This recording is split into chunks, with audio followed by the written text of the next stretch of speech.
সম্মানিত viewers, MC স্কুলের পক্ষ থেকে সকলকে অনেক অনেক শুভেচ্ছা এবং অভিনন্দন। আজকে আপনাদের সামনে আলোচনা করব তৃতীয় শ্রেণীর প্রথম প্রান্তিক মূল্যায়ন পাঠ পরিকল্পনা। তার আগে আপনি যদি এই চ্যানেলটি নতুন হয়ে থাকেন তাহলে অবশ্যই চ্যানেলটিকে সাবস্ক্রাইব করে আমাদের সঙ্গে থাকবেন। তাহলে এখানে দেখো, প্রথম প্রান্তিক মূল্যায়ন পাঠ পরিকল্পনা 2024। আমরা জানি যে তৃতীয় শ্রেণী থেকে নতুন কারিকুলামে পরীক্ষা হওয়ার কথা।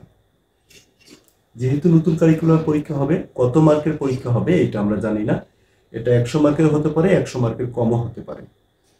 কিন্তু যে বিষয়গুলো আমাদের বাধ্যতামূলক করতে হবে সেই বিষয়গুলো নিয়ে আমি কথা বলবো আজকে।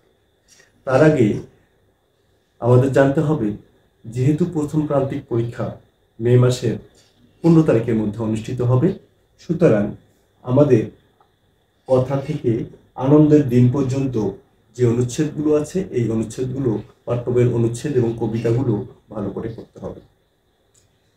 পৃষ্ঠা 1 থেকে 29 পর্যন্ত অবশ্যই যে অনুচ্ছেদগুলো আছে বাধ্যতামূলক পড়তে হবে। এবং আমাদের পাঠ্য বই রিলেটেড এই 3টি রচনা আমাদের পড়তে হবে। আমাদের পরিবার, ভাষা শহীদদের কথা এবং বিদ্যালয়, এই 3টি রচনা পড়লেই আমরা প্রথম প্রান্তিক মূল্যায়ন পরীক্ষায় 100% কমন পাবো। তবে দেখো, প্রথমে আমি বলেছিলাম এই যে বইটি দেখতে পাচ্ছেন আমার হাতে, আমার বাংলা বই তৃতীয় শ্রেণী, এর যে অনুচ্ছেদগুলো আছে পৃষ্ঠা 1 থেকে শুরু করে 29 পর্যন্ত, এই পৃষ্ঠাগুলো খুব ভালো করে আমাদের মনোযোগ সহকারে পড়তে হবে। এই অনুচ্ছেদগুলো থেকে যেমন আমরা এখানে ব্যাঙের সাজা দেখতে পাচ্ছি, যে ব্যাঙের সাজা, এই ব্যাঙের সাজা, এই অনুচ্ছেদটা ভালো করে পড়তে হবে। কেন ভালো করে পড়বো আমরা? এই অনুচ্ছেদ থেকে বা এরকম যে অনুচ্ছেদগুলো আছে বইয়ে, এরকম অনুচ্ছেদগুলো থেকে আমাদের প্রশ্নের উত্তরগুলো লিখতে হবে। প্রথমে যে বিষয়টা গুরুত্ব দিতে হবে সেটা হচ্ছে সঠিক উত্তর। আমরা জানি যে সঠিক উত্তর আমাদের বইয়ে দেওয়া আছে। এই সঠিক উত্তরে 4টি অপশন থাকবে। এই 4টি অপশনের মধ্যে যে কোনো একটি অপশন সঠিক থাকবে, 3টি ভুল থাকবে। আমাদেরকে এই সঠিকটি উত্তরপত্রে লিখতে হবে। তারপর হচ্ছে শব্দার্থ, শব্দের অর্থ লিখন। পাঠ্যবইয়ের যে শব্দের অর্থগুলো আছে এই শব্দের অর্থগুলো আমাদের খুব ভালো করে পড়তে হবে। শূন্য স্থান পূরণ, শূন্য স্থান পূরণ আমাদের ভালো করে পড়তে হবে।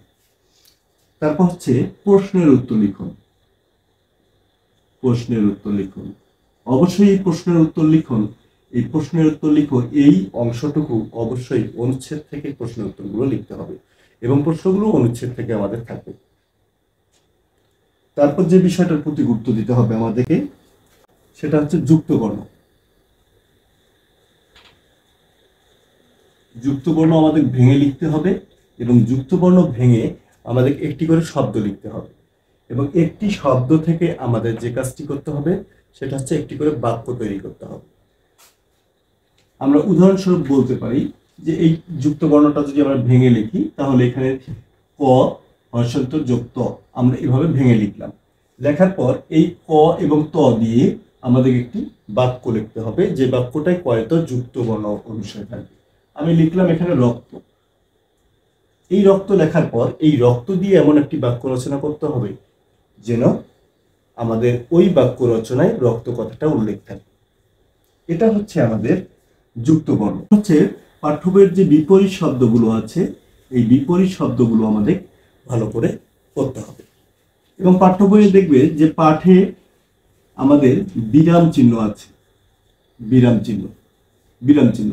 একটি অনুচ্ছেদ থাকবে, এই অনুচ্ছেদে কোথায় কমা বসবে, কোথায় সেমিকোলন বসবে এবং কোথায় দাড়ি বসবে, এই বিষয়গুলো আমাদের জানতে হবে।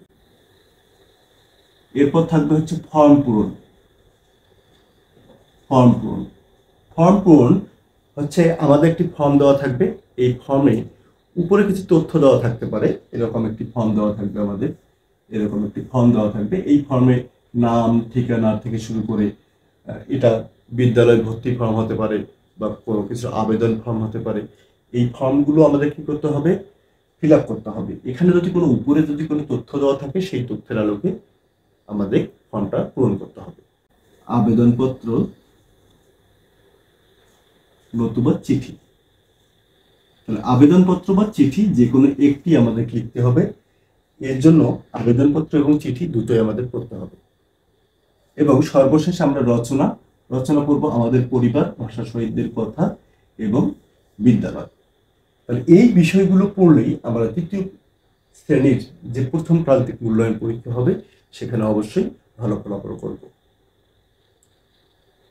তাহলে এই ছিল আজকের তৃতীয় শ্রেণীর বাংলা প্রথম প্রান্তিক মূল্যায়ন পাঠ পরিকল্পনা। সকলে ভালো থাকবেন, সুস্থ থাকবেন। দেখা হবে পরবর্তী ক্লাসে। ধন্যবাদ সকলকে।